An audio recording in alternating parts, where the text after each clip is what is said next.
Guy's in an interesting situation when these two teams get together because he spent some time with both of them, Charlie Batch. Charlie, these scrimmages in the training camp era, I mean, the area of time when they're coming out here trying to work, it's got to be good for them to not hit their own teammate for once. It does, and when you've been practicing against each other since April, really, in May, it gives a chance to break it up, and this is why guys get excited about it.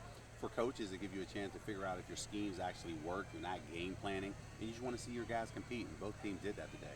Did you see that the competition level ratcheted up from Tuesday to Wednesday? A couple of skirmishes, mild at that, but still, guys getting into that football mode. You did. I think the closer you got to the game, guys want to tackle. They want to actually simulate a lot of things that they're actually going to see on Friday.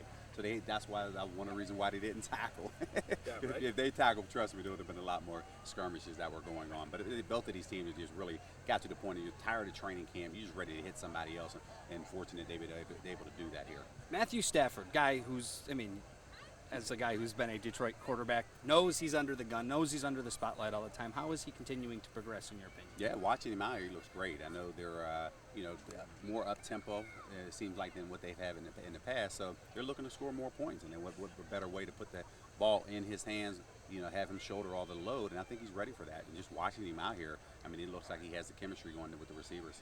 Marvin Jones is one of those guys. What are you thinking from him? Yeah, I really like him. I mean, he's just something that, you have to have somebody who's going to complement Golden Tate on the other side. And they're looking to see who's going to step up, and Friday is going to be a key be a key. DeAndre Levy's still not playing. He's obviously a key part of the Lions' defense if and when he comes back. But in the meantime, still held their own against a pretty good Pittsburgh Steelers offense. What did you see from them? Where did they really slow down the Steelers?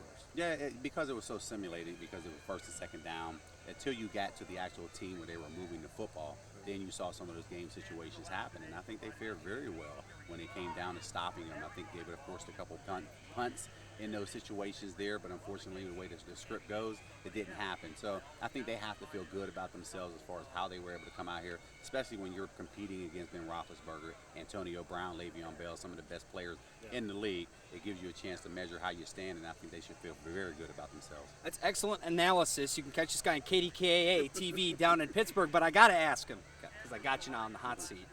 Who do you root for more, the Pittsburgh Steelers or the Detroit Lions, when you're, kind of changing the channel on Sundays? Yeah, really, I still follow the Lions, but I watch them from afar because I've been here now in Pittsburgh. I played with them for 11 seasons, and of course, my heart is going to be, with the Steelers because I'm born and raised here. A lot of people didn't necessarily know that, but following the Lions, fortunate enough for me, they don't play each other for every 4 years, which next year is going to be that date that they have to play each other. But it's always going to be split. But my second home is Detroit. A lot of people know that. People who know me know I'm back and forth quite often. So even though things didn't work out necessarily on the football field for me, it doesn't matter. I'm still home on both sides, and I love Detroit. Eastern Michigan loves you.